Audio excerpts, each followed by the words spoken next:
शहीद स्मारक पर मंगलवार को ब्रजभूमि कल्याण परिषद के तत्वाधान में भारत के पूर्व उपराष्ट्रपति और राजस्थान के 3 बार मुख्यमंत्री रहे भैरों सिंह शेखावत, जनरल करियप्पा की पुण्यतिथि और अमर शहीद सुखदेव की जन्म जयंती पर भावभीनी श्रद्धांजलि अर्पित की गई। इस मौके पर ब्रजभूमि कल्याण परिषद के राष्ट्रीय संयोजक डॉक्टर पंकज गुप्ता ने कहा कि लाजपत राय के शहीद होने के पश्चात भगत सिंह, राजगुरु और सुखदेव ने भारत की नेशनल असेंबली में बम फोड़ा था और इनकलाब जिंदाबाद और देश की आजादी के नारे लगाए और अपनी गिरफ्तारी दी थी, जिसके बाद तीनों को ब्रिटिश सरकार द्वारा गिरफ्तार कर उन पर मुकदमा चलाया गया और तीनों को फांसी की सजा दी गई।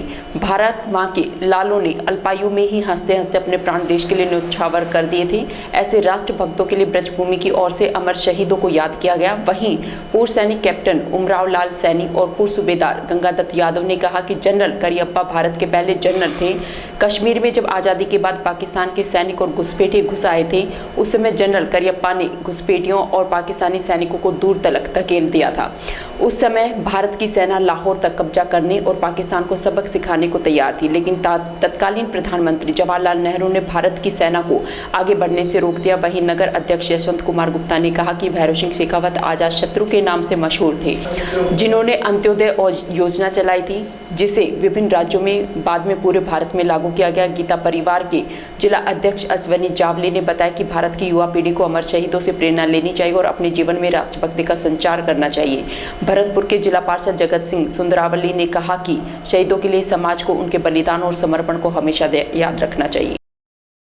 भूमि कल्याण परिषद के तत्वाधान में आज शहीद स्मारक पर हम इकट्ठे हुए हैं और महान क्रांतिकारी सुखदेव, जिन्होंने बहुत अल्प आयु के अंदर और अपना देश के प्रति न्यौछावर हो गए थे और मात्र जो है 27-28 साल की उनकी उम्र थी और जो है वो शहीद हो गए थे राष्ट्र के लिए। और जो लाला लाजपत राय थे, साइमन कमीशन आया था और उसमें लाठीचार्ज हुआ था और लाजपत राय जी की जो है लाठीचार्ज में मृत्यु हो गई थी, वो शहीद हो गए थे। उसका बदला लेने के लिए जो है भगत सिंह, सुखदेव और राजगुरु, इन्होंने जो है और उसका बदला लिया था और उस बदला लेने के बाद में इनको एक साथ फांसी के तख्ते पर चढ़ा दिया गया था। तो आज जो है उनकी जो है जन्म जयंती है, हम उनको नमन करते हैं। जनरल करियप्पा जब भारत आज़ाद हुआ 1949 में उनको जनरल बना गया, तो वो देश के पहले जनरल थे। जब हमारे देश के ऊपर पाकिस्तान के गुरुओं ने युद्ध किया, हमारे देश के ऊपर कश्मीर में बहुत आगे घुस आए, तो उन्होंने ये अपना बेड़ा उठाया, अपनी फौज को तुरंत कश्मीर में भेजा और कश्मीर में भेज करके उनको बहुत पीछे धकेल दिया। इन बिटवीन प्रधानमंत्री जवाहरलाल नेहरू ने उनको वहीं पर रोक दिया। अगर आगे कुछ दिन और रह जाता, पूरा पीओके हमारा होता। उस टाइम पर थोड़ा सा चूक हुई प्रधानमंत्री से और उसके पीछे रह गए। तो उन्होंने बहुत अच्छा काम किया था, उत्कृष्ट काम किया था, फौज के लिए बहुत अच्छा, देश के लिए बहुत अच्छा था। उसके बाद में उनको दूसरा फील्ड मार्शल की उपाधि दी गई थी।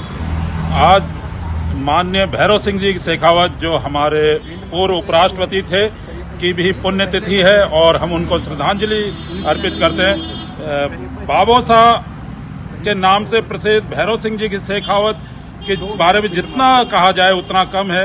उन्होंने 1977 में राजस्थान के मुख्यमंत्री बने और पहली बार अंत्योदय योजना, जिसका कि उद्देश्य था कि विकास को और आर्थिक सहायता को समाज के अंतिम व्यक्ति तक पहुंचाया जाए। अंत्योदय योजना को बाद में देश में सभी राज्यों में इसको फॉलो किया गया, अलग अलग नामों से इसको सभी राज्यों ने लागू किया और आज भी यह योजनाएं चल रही है। इसके अलावा मुझे याद आता है कि इनका जब उपराष्ट्रपति का चुनाव था, तो इनके बारे में ये ना केवल भाजपा में रहते हुए बल्कि सारे जो भी विरोधी किसी भी तरह से हो, किसी भी पार्टी के हो, इससे कोई मतलब नहीं था। इनके मित्र हर जगह थे। उत्तर में मित्र थे, दक्षिण में मित्र थे, पूर्व में मित्र थे, पश्चिम में मित्र थे। पूर्व प्रधानमंत्री चंद्रशेखर से इनकी दोस्ती और इनका भाईचारा देखने लायक था।